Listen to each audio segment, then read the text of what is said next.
So why are all those federal troops at the Capitol? Mark Stein joins us in just a minute to assess that. But first, Congressman Thomas Massie, a member of Congress, joins us with his guest. Congressman, I really appreciate your coming on tonight. So clearly it's not about violence. You go to Washington, you work in Washington, the city is consumed by violence. The crime rate's gone up ever since the George Floyd riot started, and nobody cares. The police are nowhere to be found. What are these troops really about, do you think? That's a good question. And before I touch that, I want to remind people that what I'm about to say is not meant to be critical of the troops or of the Capitol Hill Police. But what people might be mistakenly thinking is going on here is that Congress is doing the two things that they do well, which is to do nothing and then to overreact. To basically not provide for protection and then to show up with 26,000 troops. But that is not what's going on here. It's much more insidious than that. They are using these soldiers as a pretext for three things in Washington, D.C. right now. Number one, they've promised that these soldiers will be there during the impeachment trial.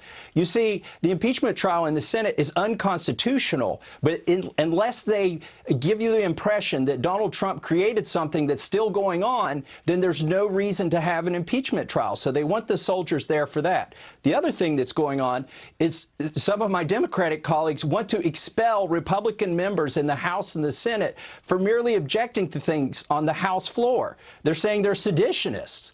And so by projecting this image of the Capitol under siege by, quote, domestic terrorists, they're keeping that agenda alive. But the most insidious thing that the reason that they have these soldiers here, Tucker, is that they want to pass new laws that will invade your privacy, confiscate your guns in the name of domestic terrorism. They're trying to project this image. And my colleagues aren't stupid. They know that images are more powerful than any words they could say on the Senate floor or the House floor. They're trying to project an image that we are under siege, that the country is under siege from an ever-present danger of domestic terrorism.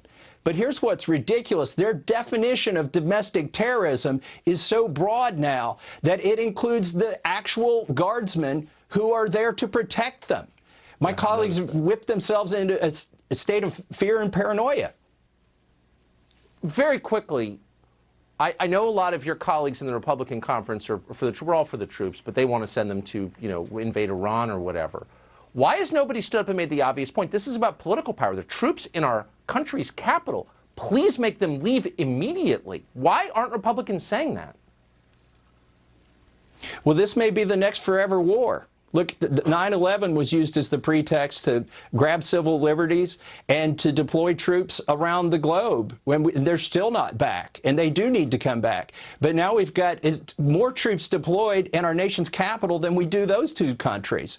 So, yep, this is grotesque. And I appreciate you finding a member of Congress to say this as clearly as you did was not easy, and so I'm grateful that you came to say what you said. Congressman Massie, thank you. Thomas Massie of Kentucky. Thank you, Tucker.